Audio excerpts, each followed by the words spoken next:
2013 সালের 5 মে শাপলা চত্বরে হেফাজতে ইসলামের সমাবেশে সংঘটিত হত্যাযজ্ঞের মামলার তদন্ত প্রতিবেদন হাতে পেয়েছে আন্তর্জাতিক অপরাধ ট্রাইব্যুনালের প্রসিকিউশন। আগামী 21 জুলাই ট্রাইব্যুনালে এই মামলার আনুষ্ঠানিক অভিযোগপত্র দাখিল করা হতে পারে। এদিকে রোববার সকালে চিফ প্রসিকিউটরের সঙ্গে সাক্ষাৎ শেষে তদন্ত প্রতিবেদনে কিছু তথ্য সংযোজনের দাবি জানিয়েছেন হেফাজত নেতা আল্লামা মামুনুল হক। দেখুন আমির হোসেনের প্রতিবেদন। 2013 সালের মে মাসের সেই রক্তাক্ত রাত শাপলা চত্বরে হেফাজতে ইসলামের সমাবেশে চালানো হত্যাযজ্ঞের দীর্ঘ এক যুগ পর অবশেষে বিচার প্রক্রিয়া দৃশ্যমান অগ্রগতির পথে। ঘটনার তদন্ত শেষে চিফ প্রসিকিউটরের কাছে প্রতিবেদন জমা দিয়েছে ট্রাইব্যুনালের তদন্ত সংস্থা।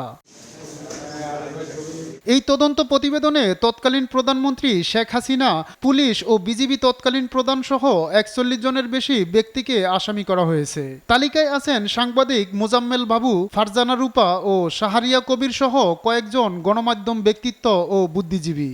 এই মামলার সর্বশেষ অগ্রগতি জানতে সকালে চিফ প্রসিকিউটরের সঙ্গে সাক্ষাৎ করে হেফাজত ইসলামের একটি প্রতিনিধি দল।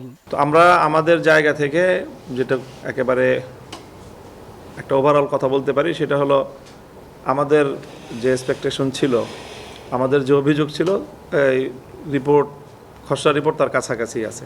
চিফ প্রসিকিউটর জানান, শাপলা চত্বরের ঘটনায় এখন পর্যন্ত 58 জন শহীদের পরিচয় শনাক্ত করা সম্ভব হয়েছে। হামলার শিকার হয়ে প্রাণ হারানো বাকিদের পরিবারের তথ্য আরও নির্ভুলভাবে প্রতিবেদনে অন্তর্ভুক্ত করার কাজ চলমান রয়েছে। 2013 সালের 5ই মে শাপলা চত্বরে যে নারকীয় হত্যাকাণ্ড যেটা সংঘটিত হয়েছিল, সেই বর্বরোচিত হত্যাকাণ্ডের বিষয়ে আপনারা জানেন যে আমরা দীর্ঘদিন যাবৎ আমাদের তদন্ত সংস্থা ইনভেস্টিগেশন করেছে। ইনভেস্টিগেশন শেষে চিফ প্রসিকিউটরের কার্যালয়ে একটা খসড়া রিপোর্ট তারা সাবমিট করেছে। সেই খসড়া রিপোর্টটা এখন চিফ প্রসিকিউটর সেটি পর্যালোচনা করবেন। কোনো ধরনের সংযোজন, বিযোজন এই সব কিছু নিয়ে আমরা মনে করেছি যে যাতে একটি সঠিক তদন্ত রিপোর্ট সাবমিট হয়, যাতে একটা স্বচ্ছ বিচার হয় এবং প্রকৃত আসামি যারা তারা যাতে বিচারের সম্মুখীন হয়।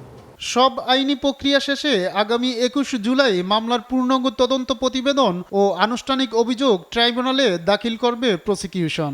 এক যুগেরও বেশি সময়ের পর শাপলা চত্বরের নির্মমতার ন্যায় বিচার পাবেন, এমনটাই প্রত্যাশা করছেন ভুক্তভোগী পরিবারগুলো। আমির হোসাইন, SA TV, ঢাকা।